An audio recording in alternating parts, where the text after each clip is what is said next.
Welcome, third graders. It's Mrs. Coulter. We're going to be continuing with our relationships activities. So today we'll be continuing to look at relationships between items, but with an extra step this time. To complete the assignment today, you will need to look carefully at the three things in each group and decide how they are related. This will then be written on the line. Next, you'll need to add one more thing to the list that has the same relationship as the examples given. Let's take a look at the example. As you can see, there are three related words at the top: river, lake, oceans.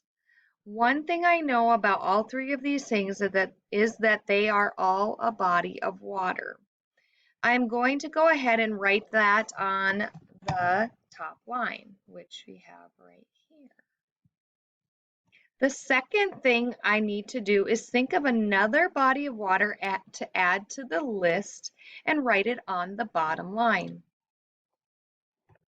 I once swam in a sea, so I know that this is a body of water. So I am going to put sea here.